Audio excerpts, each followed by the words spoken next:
What is cracking life and lifts? Guys, oh my God. I'm not gonna lie.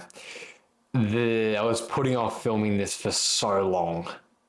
You know when you just like have something you need to do, like washing the dishes or something along those lines? Not gonna lie, this felt like that right now. But the things you want to do, the things you want to achieve require you to sometimes go through a little bit of discomfort and do something you don't want to do. So, right now, I'm not gonna lie, I did not want to film this podcast, but something I do want to do is put out value, and something I do want to do is have greater connection with people and have people, be able to provide value. So this is a great way to do so. So I'm gonna put the fucking episode out. I'm here, I'm doing the thing. All right. Anyone do it, but I'm doing the thing. So if you're in that situation where you got to do something, but you don't want to do it, this is your prime example to get that thing done. And yeah, what separates the successful from the non-successful is they feel that sensation and they take action anyway. Whereas the unsuccessful person will feel the sensation and they'll probably just keep watching YouTube like I was. But we're here. Today's episode, I'm going to uncover the truth as to why you don't achieve the results you want. Why you always find yourself falling off the wagon and never being able to actually sustain a routine or a habit long enough to achieve results. Without further ado, let's get into it. Now, we've all been there, really, we all have with certain things. The best and the most prime example is I'm going to go to the gym. I'm going to start working out. You go 6, you go 7 days, you go nearly every day, and you do that for a couple of weeks, and then it starts getting, the motivation starts slipping a little bit. The barrier comes in, and next thing you know it, you miss a day. That day becomes 2 days, then you miss 3 days, and then you're like, fuck it, I'm done. I'm sure we've all heard of this. The all or nothing cycle.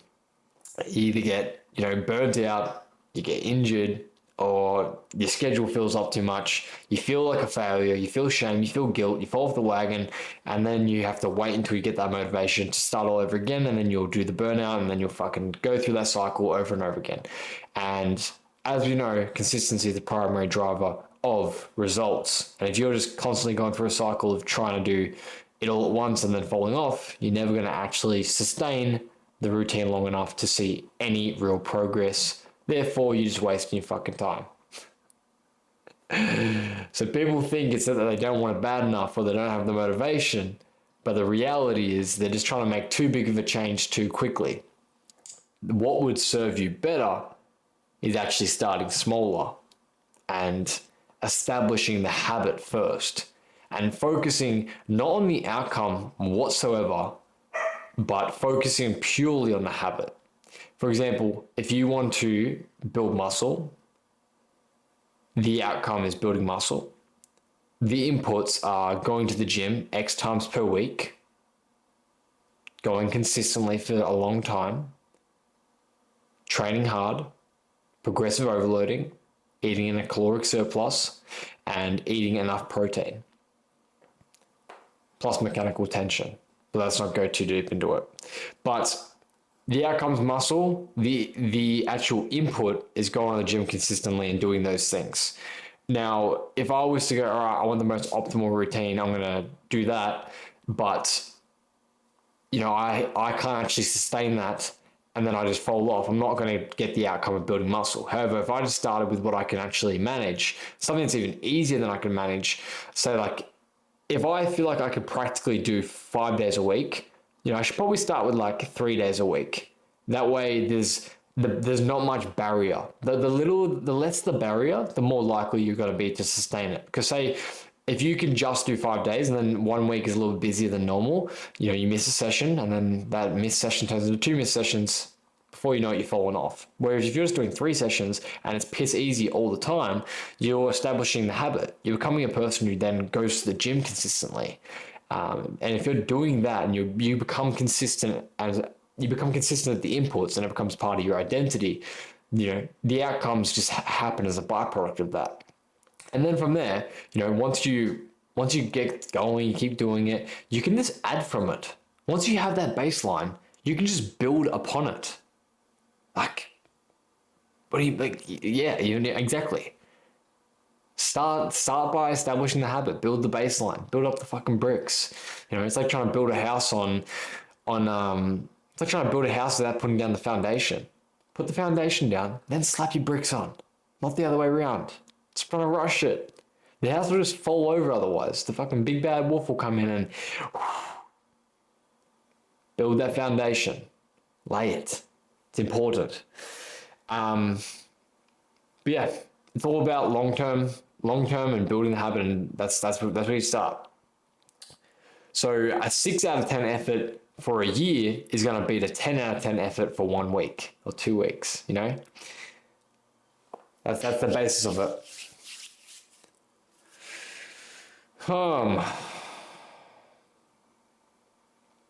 Yeah. Surely I haven't gone over my podcast content already. It's been 6 minutes. We can't be doing that. That's crazy. But yeah, I see this super commonly. I explained it in a workout sense, but it's super common in food as well. And I will just break it down again. But when people want to get shredded, lose some body fat, start being a bit healthier, lose a couple kilos, the biggest thing I see is people stripping everything out of their nutrition straight away. They just ditch everything that's actually enjoyable. They ditch them little chockies and they just remove everything that's unhealthy and bad. For those who are listening in audio, I'm using quotation marks because good and bad are fucking bullshit, and it just causes people to have a really unhealthy relationship with food.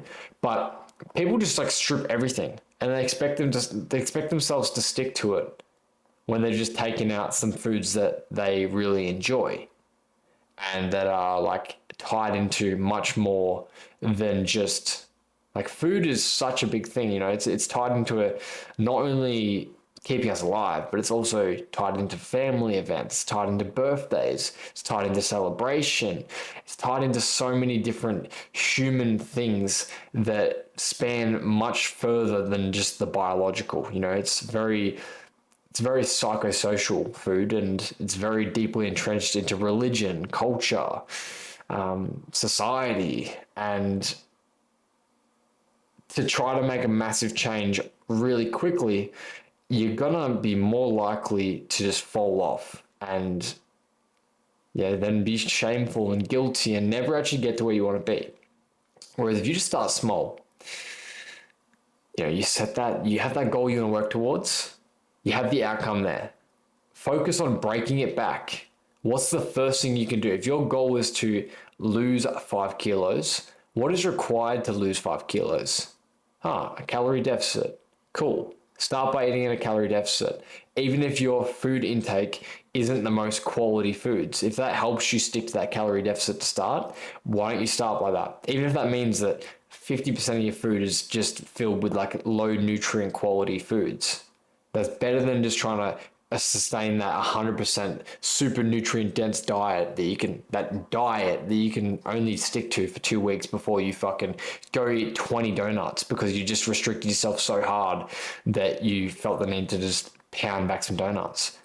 If you just tried to hit the first step on the board, which like I said is the calorie deficit. For some people it might even just be learning how to plate a meal better, or just focusing on adding in a little bit of protein to one meal, or adding in one piece of fruit to one meal. This is depending on where you're at, it's going to be different for everybody, but just starting with the absolute bare bones minimal amount of thing you can do to start moving the needle forwards is the most important thing. Then from there you take the next step and the next step and the next step. And then as long as you have the idea of working towards the gold standard, you just keep taking steps. And obviously it depends on how far you want to go with things as well, because every individual has their own idea of success.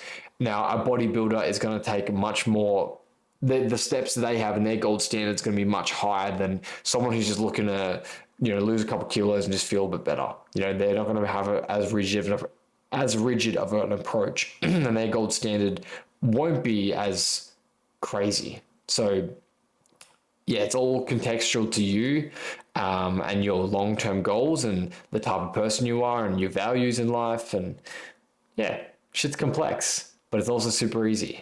You just got to break out what's important to you, what are you looking to achieve, start at the minimal viable amount that's going to move you forwards, and then just progressive overload from there, just like you would in the gym. You just start with what you can do, and then you build on it. But yeah, this is why so many people fail. This is why so many people never reach their goals. So if you want to actually achieve what you say you want to achieve, start small, build up, do it like that. Aim to nail the habit before you try to nail perfection. And yeah, just make it embedded into who you are. You're an individual who does X activities, and the outcome is just a byproduct of the person you are. Yeah, so many more people would be so much more successful if they just started smaller and just slowly built rather than trying to jump so hard into so many different things. But to be honest, I'm going to wrap up this episode. It's going to be a really short one. I'm just not going to ramble on. If you want support with doing this, my coaching is literally perfect for this. I do in-person or online consultations, free, no strings attached. I like to frame my first initial sessions or consults as just getting to know each other, getting a feel for who I am, getting a feel for you, starting to understand your goals and what you're looking to achieve. And from there, I like to see if I can actually help or not. But if anything I've covered just now feels like it resonates with you, feel free to reach out. I'm happy to just talk and help you out. Or like I said, my coaching's available as well. Yeah. Also, Strength Effect merch. If you want to support me, support the brand Strength Effect, I do have merch available, which will be in the show notes as well, or in the description. But yeah, this has been the Life and Lift podcast. Super precise episode, which I'm kind of glad because, like I said, I didn't want to do an episode, but I knew I had to get it out. I had to stay consistent. Sometimes you got to do what you don't want to do when you have big goals, when you have them bodybuilding aspirations. But yeah, guys, thanks for supporting as always. I appreciate it. Subscribe, follow me, share it with a friend if you found it valuable, and I'm gonna head off. Anyway, love you guys. Bye.